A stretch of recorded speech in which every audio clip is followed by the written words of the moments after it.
வணக்கம். தமிழ் ஃபுட் கார்னர்ல இன்னைக்கு வந்து ரொம்ப ஈஸியான ஒரு முறுக்கு ரெசிபி தான் பார்க்க போறோம். இந்த முறுக்கு பண்றதுக்கு வெறும் அரிசி மாவு மட்டும் இருந்தா போதும். ரொம்ப கிரிஸ்பியா, ரொம்ப டேஸ்டியா, சூப்பரா இருக்கும்.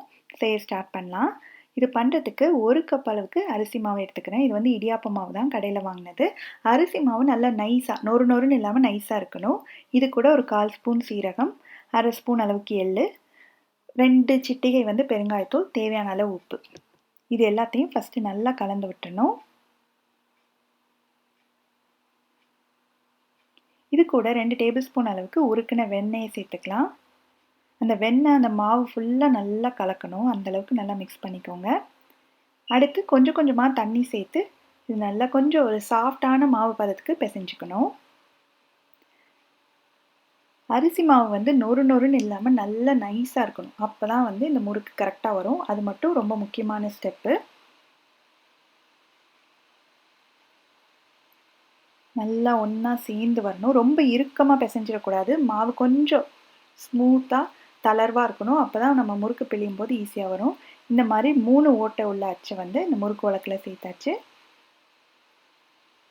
நம்ம ரெடி பண்ணி வச்சுருக்க அந்த முறுக்கு மாவை இதில் சேர்த்துட்டு மூடிடலாம்.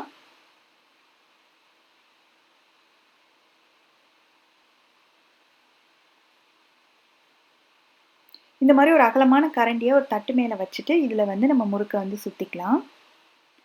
ஓரளவுக்கு மீடியம் சைஸ் முறுக்காக சுற்றிட்டு இங்கே வந்து எண்ணெய் நல்லா காஞ்சு ரெடியாக இருக்குது. இதில் வந்து போட்டுடலாம். இந்த மாதிரி ஒரு முறுக்காக சுற்றி வந்து நம்ம இந்த எண்ணெயில் போட்டுடலாம். இல்லை நீங்கள் 2-3 கரண்டி வச்சு ஒரே நேரத்துலையும் 2-3 முறுக்கு போட்டுட்டு சுற்றி வச்சுட்டு அதுக்கப்புறம் டைரெக்டாக எண்ணெயில் போட்டும் எடுக்கலாம்.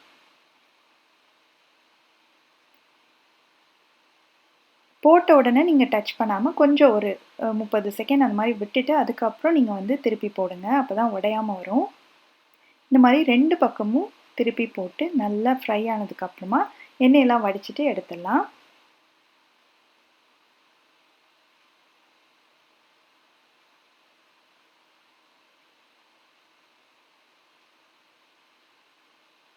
இந்த முறுக்கும் ரெடி ஆயிடுச்சு.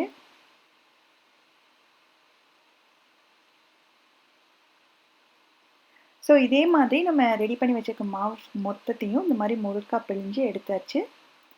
சூப்பராக வந்திருக்கு பாருங்கள். கலரும் நல்ல வெள்ளை வெளேர்னு இருக்குது.